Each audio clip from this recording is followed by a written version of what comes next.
Hey, I'm Amy of Handmaiden. This is my monthly update of all the things I've been creating and what's new at Handmaiden on the website.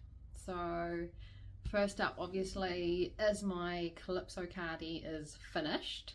Last month I had most of the knitting done and said that I was ready to steek it, ready to cut it. I'm very happy with how it's finished, and the steeking was easy. It was more the overthinking of, oh my gosh, I need to cut my knitting, but the actual cutting and sewing the reinforcing was easy as. Yeah, so I would definitely steek again and tell anyone who's been thinking about steeking to have a go. The buttons that Alicia from Miss Muffet's Knits had made look amazing. Very happy with how they come out. The colours look great together. I've even got some of Alicia's earrings in today. Little sweaters with the knit stitches around the yoke. Yeah, corrugated ribs. Can't quite show you the corrugated rib at the bottom, but it's delicious and super warm. The Happy Go Knitty Possum Merino 4-ply blend is so light and so warm. Like, after wearing this, I don't want to wear anything else because nothing else is snuggly and warm. And then the colourway I chucked in the yoke of my Calypso is Spin Cycle yarns, but in their Nocturne, so it's a darker base that they've over dyed. And I ended up putting some ribbon, put this pretty rainbow ribbon, just on the inside where I've steeked to tidy up the little edges where I've cut. Yeah, I'm happy with that. Made it all tidy and nice. And then you obviously picked up on the edge of the steek and put your button band on. So happy, and I love it.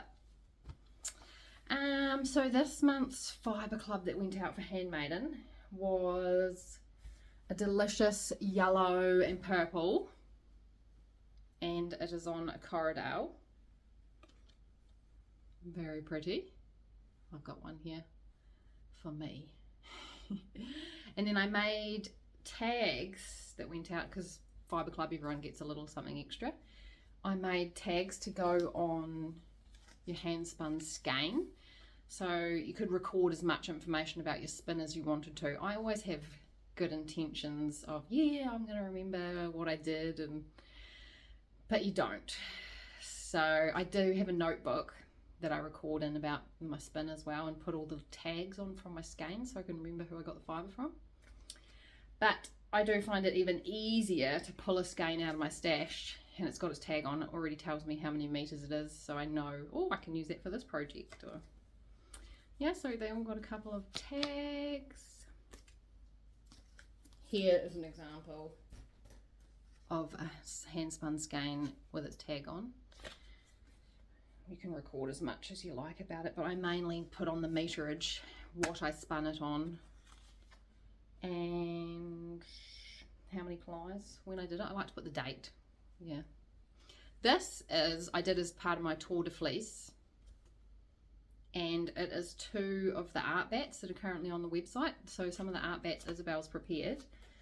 Beautiful blue and purple, so I spun a blue and a purple and plied them together, and that's how I got that beautiful skein.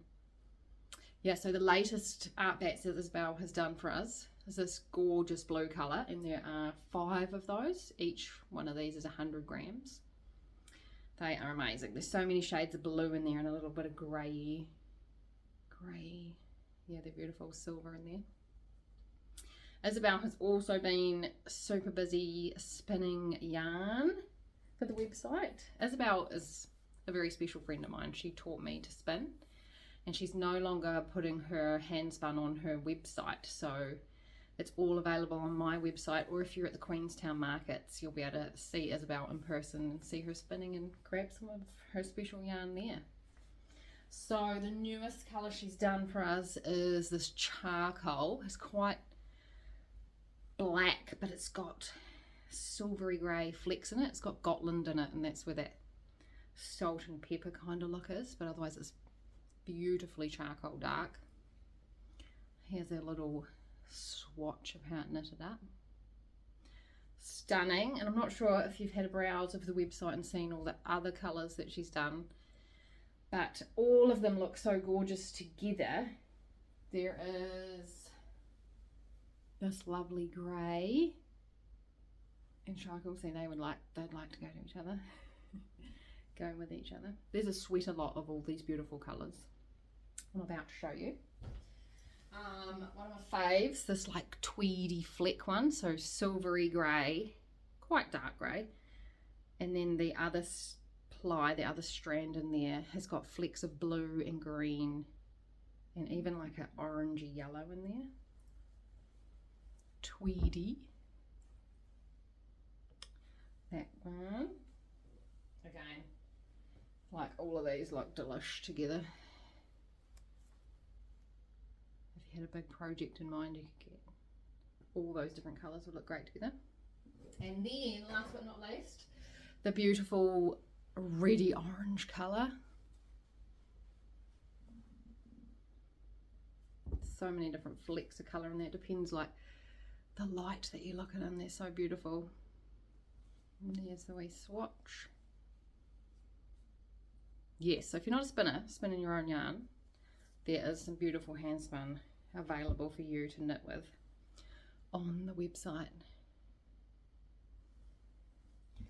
And then yesterday, Lily and I had a wee play dyeing up some more fibre, just some one-off braids. And I think I liked the ones that Lily's created even more than what I made. She's a natural. So, first up, this fabulous fluoro one. It's like lilac and then fluorescent orange and fluorescent pink. It was so fun. Yeah, that one's gorgeous, and I'll pop that one on the website.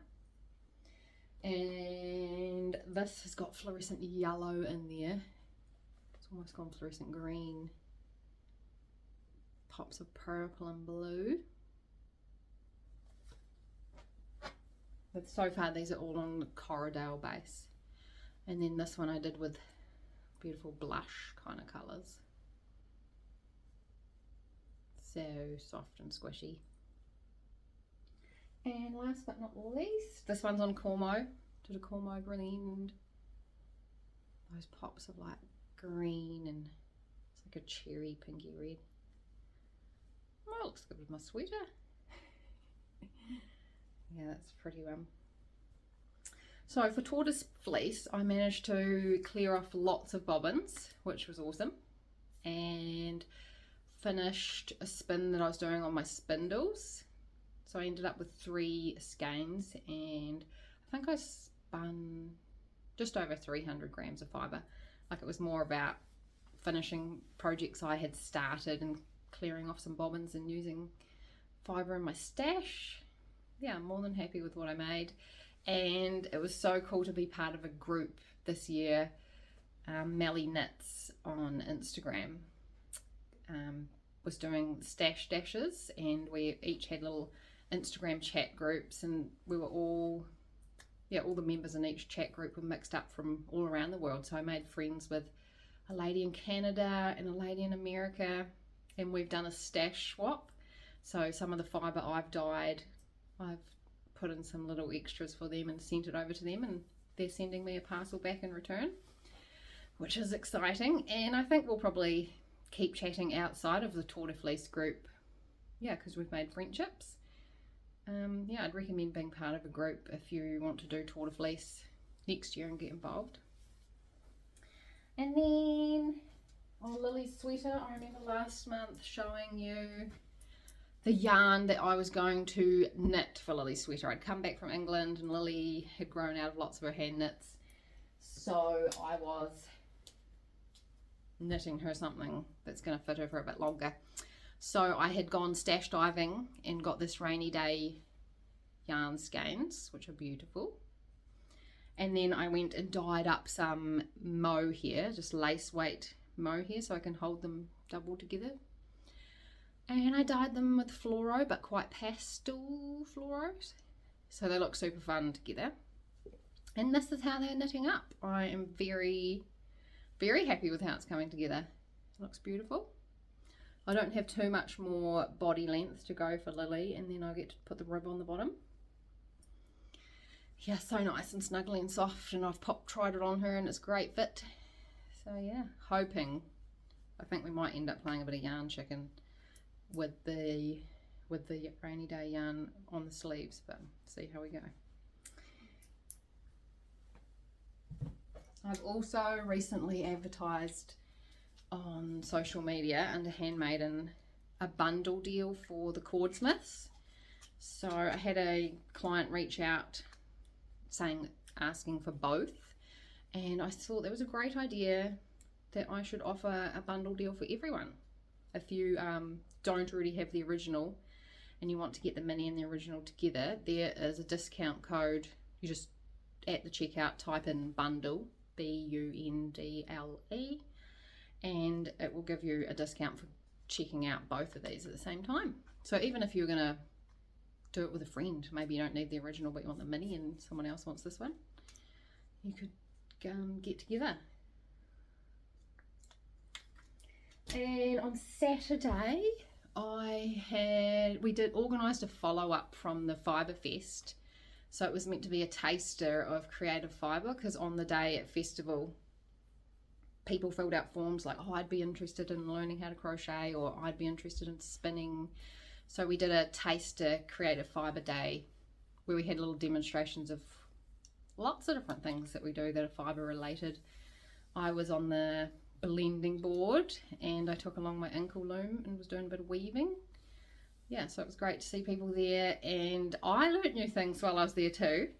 I have this 3D printed lucette just because it looked like a lovely tool that I needed to add to my collection of stuff. And Sally, who taught me to spin on a supported spindle and a Turkish drop spindle, Sally was there with her lucette and showed me how to even get started and how to even make a cord on it.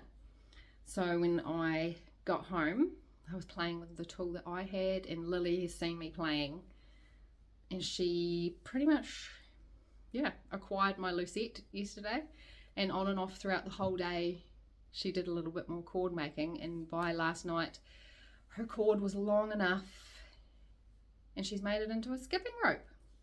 So that was pretty special to see her, yeah, like really into it, really enjoying creating rather than, I don't know, she didn't even want to watch TV yesterday. She was making her wee cord. Yeah, and then last night got to skip with it. So, yeah, it was very cool. Maybe I put up a picture of Lily with her skipping rope now that it's finished. This was the leftover wee bit of cord once she got her skipping rope length. So I had a wee practice and a play then, because I feel like Lily's better at me now. She'll be able to teach all of you how to use the lucette rather than me. Yep, such a clever little tool, and it's quite a different cord to the Cordsmith. Like, similar idea, but this doesn't have such a knitted look. It's quite square. This is, and I don't know if you could put a wire up it. Like the Cordsmith, I made a big cord and then you could thread the wire in it and like sculpt a shape with the wire in, but I don't think you could do that with this, how this cord's made. Super fun, ancient tool, obviously not a 3D printed one, but they've been using them for ever. Very cool. I also finished my bright self-striping socks. I showed them last month as well, the ones I'd been knitting on the plane and in the airport when I was doing my travel. So they are finished and I have been wearing them and I love them very much. This sparkle sock yarn is so soft and delicious. Soft but like hard wearing. I have worn these quite a bit and washed them quite a bit in the washing machine even. Not hot though. And they're still just as delicious and soft and sparkly as when I finished them. Yeah, all finished. Love wearing them. So soft. I've only got one more of this base, this colour left now. Fun Shine on Sparkle Sock in the Care Bear collection. So if you want a matching pair like this, there's one left. I am now looking up all the other colourways and I think I need to do this blue one. I'm going to make this one for me next with the blue in it. Rainy on sparkle sock. Yeah, I think this is going to be my next pair. Yeah, otherwise I don't have much else cast on at the moment. I definitely have lots of lined up projects. I'd love to make another traveller hoodie, and Andrew Murray's just released a new pattern, I think Nebula, so it's the one that she released before her Rhineback sweater. Nebula, it's like a nice croppy shape and it just looks so drapey and cozy. I might dye up something special for myself for a one-off sweater of that. Trying to think what else. Fibre Club next month is going to be on a beautiful Haunui base in the colour Fog. I've been talking to Harriet and she has sent me a beautiful big bundle of fibre. I love opening them out of the bag. They almost explode out of the bag. Once the air gets into that fibre, it just grows, like doubles in size. That beautiful Fog colour is here, ready for next month's Fibre Club. And I've been working on a special or something to go in there for you. And yeah, I think that's about all. So the advents, the fibre and the yarn advents have been a hit, and thank you all so much for your support. And you can obviously see my vision. There is only one yarn advent available and 4 fibre advents available left, so that's pretty awesome. But if you're thinking about grabbing one, totally grab it now. Yeah, I can't wait to get it out there and you guys to see the cool notions that I've got handmade and created to go in those sets. It's pretty exciting. They're things that aren't available on my website and will only exclusively be in the advents. And the bags that all the advents are going to come in are handmade, so you can use them again. Yeah, multi-purpose. And apart from that, I think the only other new thing on the website was I restocked all of the wee needle stoppers, all my favourite ones. Pussycats. It was only the other day I realised I think these are squishmallow. Do you think these are meant to be the squishmallows? And sheepies. These are my fave. More squishmallows. I think these might have been unicorns, but they totally look like the squishmallow that Lily has. And of course alpacas or llamas. Yeah, so all of those have been restocked as well. So thanks for watching again, and I look forward to catching up next month and updating you. Happy making!